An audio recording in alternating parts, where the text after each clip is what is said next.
Welcome into Outkick the Show. I'm your fearless leader, Clay Travis. I hope all of you are having fantastic Wednesdays wherever you may be across this great country or across this great land. We are officially underway and rolling here. I got my Lock It In t-shirt on because we were just doing some digital videos for Lock It In. Hopefully, good news in the world of sports gambling coming soon, which is a lot of different events going on. Look at your boy. Look at your boy. Hair's a little bit messy because I've had my headset on for radio, but your boy went and got a haircut. Yesterday, really wild day in Tennessee. I went to the gym. I went out to dinner, and I got a haircut. Walked in, I asked the haircut lady, I said, how busy have you guys been here? She said, there's a 3-hour wait to walk in and get a haircut. I don't ever make one of those appointments, where you're supposed to get online. I just pull right up to the haircut place. It's supposed to go in, cost me $10 or $15. When you got great hair, you don't have to pay a lot of money to look good. And I walked in, and I waited 15 minutes, and I got my haircut. And it was a wild, I'm telling you. I was at the gym, little gym action, little haircut, and then went and got dinner. So far, still alive. Things may change, but right now I'm still alive. All right. We got a lot to dive into. There's actually a ton of news that's out there. But I want to start with this. Do you guys follow me on Twitter? I hope you do. If you don't follow me on Twitter, you should. You don't even have to post. You just go follow me at Clay Travis. Easy to find. Go follow me. JP Morgan came out with an exhaustive study. Guys at JP Morgan are pretty smart, right? They did an exhaustive study of the lockdown around the world and also in the United States. And I would encourage you guys to go read the study that I just tweeted out. They found that the lockdown ending is not increasing the rate of infection anywhere. Okay, it's a big deal. The lockdown coming to a close in all the states around the United States, as well as all the countries around the world, they have not increased the spread of the virus. Now, this is really fascinating. And I don't know, I would imagine that there are probably several different working theories as to why this is. And I'm going to posit several of them. I don't think it's any one thing. I think the weather getting warmer decreases the spread of the virus. I think intentional social distancing probably decreases the spread of the virus. I think people wearing masks probably decreases the spread of the virus. And I think, in general, people being more cognizant of their health decreases the spread of the virus. But the important thing is that all of these different analysis from JP Morgan all returned the same result, which suggests that everybody should be wide open right now. Okay? I'm not saying necessarily that we need to go to a 100,000 seat football stadium and all go watch a game there. There's probably also some herd immunity that is coming into play. I think also the protection of nursing homes is a big part of this because the people in nursing homes are by far the most likely to spread and or have severe outcomes in the event that they run into the virus. But when you look at all of these factors, and I'm not a guy who's saying, hey, it's any one thing. Every one of those factors that I just hit you with may have a small impact in decreasing the overall spread of the virus. But what has become readily apparent is Georgia's Brian Kemp, who was the most criticized governor in the United States, Florida's Ron DeSantis, Tennessee's Bill Lee, the state of Texas's Abbott, and Kevin Stitt, the governor of Oklahoma, among others, took big risks to open their state looking at the data, and they have not seen any outbreaks at all. Everybody said, oh, Florida, Georgia, Tennessee, Texas, Oklahoma, all these red states, they're going to be the next New York, and it didn't happen. And if you think they weren't paying attention, I'm going to ask my guys who cut this clips up, grab the Ron DeSantis clip, which I just tweeted out, and I want you to put it in right here. Florida Governor Ron DeSantis went off on the media today for their fear-mongering, for their inaccurate reporting, and it is glorious to watch if you believe that they are making decisions, many in the media, that aren't supported at all by the data. We're going to put that in for a short clip to allow us to share it from Outkick the Show. But props to Ron DeSantis, props to all those governors that I just gave a shout out to, because the data is reflecting that they were correct in opening back up their states. And they are going to allow us to get back to economic normalcy much faster than anywhere else.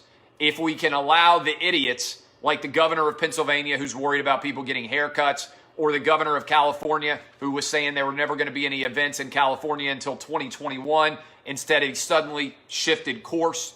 I think we have to give a lot of credit to the governors who looked at the data and made risks that were media-wise led to them getting raked over the absolute coals. Again, I'd encourage you to go read that JP Morgan report. The data continues to reflect that the trend lines are down in a big way, that the number of positive tests are down in a big way, and that the number of hospitalizations, serious ICU treatment, all of those factors are declining substantially.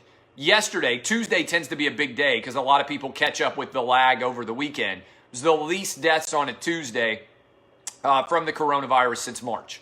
Numbers are continuing to trend down in a big, big way, and sports are coming back in a huge way too, like your boy said they would. I think by July 4th, we will have either already going or already underway, already announced to be coming back or already underway, Major League Baseball, MLS, the NBA, and also the NHL.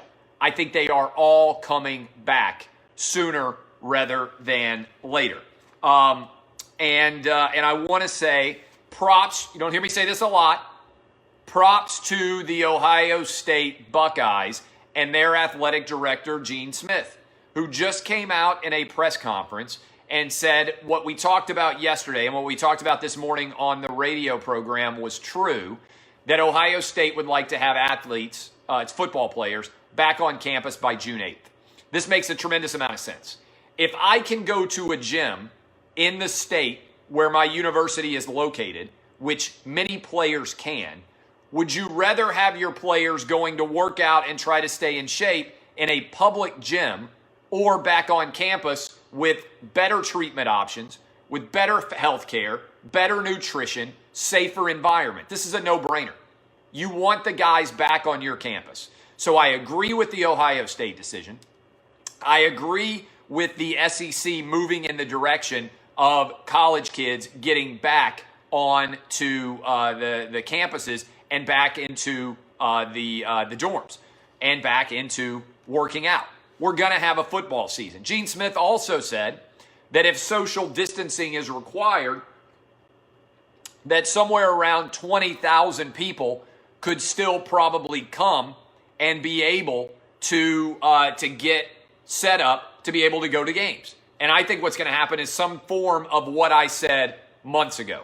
Who do I think, assuming that the full stadium can't be complete, I hope that happens by September, but we don't know.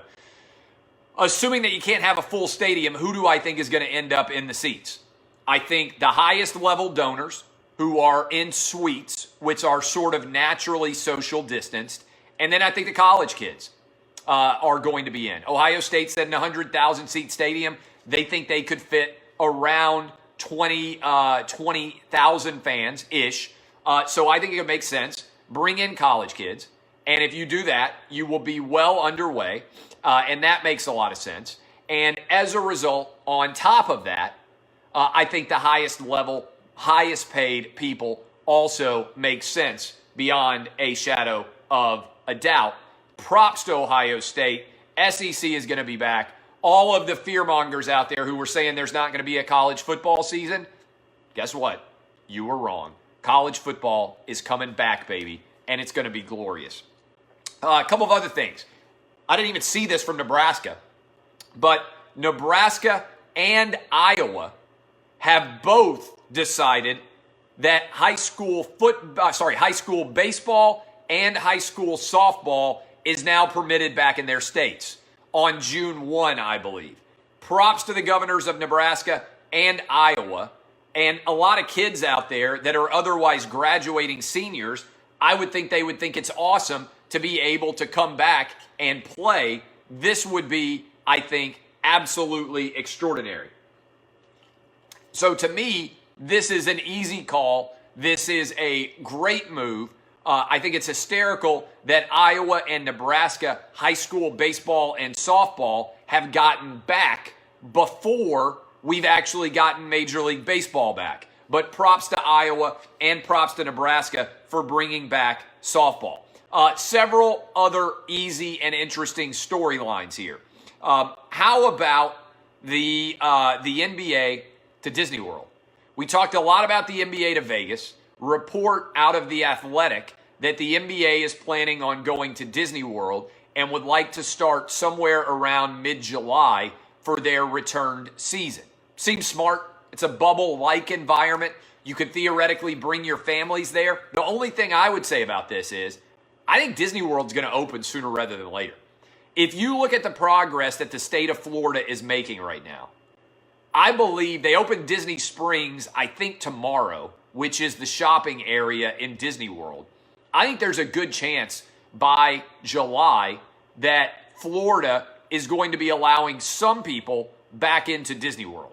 What day exactly, I'm not sure, but you look at Las Vegas, which is basically Disney World for adults, and I got an email yesterday from the Venetian. Don't want to brag, but I always stay at the Venetian and the Palazzo, by and large, when I'm out in Vegas, when it's my choice. And they have said that they are planning on opening back up on June 1. And so if Vegas is opening up June 1, and if that ends up happening at many of those hotels, I don't know why you couldn't also have a situation where everybody is able to go back to Disney World sometime in July. So that, to me, theoretically could make a lot of sense in terms of Disney being back open, but I love the idea of the NBA being there. Look, I got young kids, 12, 9, and 5. Let's pretend I was actually a good basketball player. I'd want to take my family to Disney World to stay with me inside of the Magic Kingdom Disney World bubble and allow our season to progress. I think you could also look at the possibility of putting the Eastern Conference in Orlando and the Western Conference in Vegas. And then when eventually you have the two teams from the Eastern and Western Conference finals, provided they're ready to play, maybe things are good enough that you could be flying back and forth between those two locations and allow those players to be back in their location come August. So I think there's a possibility that there is an option for the NBA Finals after they get down to the final two teams to take place in those venues without fans present. But props to the NBA and the players for working to get this done. Finally, there is an ongoing discussion falling out of The Last Dance. Horace Grant called Michael Jordan a snitch, called out the entire documentary, said there were a lot of things that were not true in it. Well, Horace Grant's correct. It's not a traditional documentary. It's a story almost of an autobiography of Michael Jordan. And it's also about the Chicago Bulls team, but it's mostly about the Jordan era. And this is a mix between a documentary and a autobiography. And so as a part of this, Horace Grant was upset that he was blamed for sharing secrets. He went after Michael Jordan. And my thought on this in general is, what did you expect? What did you expect for this story to look like? I don't understand why Horace Grant is surprised or upset by the portrayal. Now, Scottie Pippen, I thought looked bad. I thought of everybody associated with the Bulls, I didn't think Horace Grant looked bad at all, but reports are that Scottie Pippen is upset with the way that he was portrayed over the contract holdout, over the the lack of willingness to go in at the end of the game because he wasn't getting his number called on the shot. To me, when you actually look at the entire documentary, I don't know why Scottie Pippen's upset about the truth being told. He should have gone in for that game. Should have gone in for that play. And so this, to me, is an intriguing examination of the overall storylines here of the Jordan-era Bulls, and I'm not surprised. Every time there's a story told, people get upset.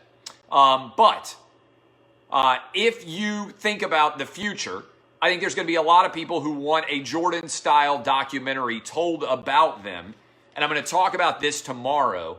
But my top 5, I'm going to break them down on radio in greater detail tomorrow, but my top 5 athletes I would like to see a Last Dance-style documentary done on, in order, are number 1, Tiger Woods. I think it would be incredible. Number 2, I would love to see Mike Tyson. I think it would be incredible to see Mike Tyson.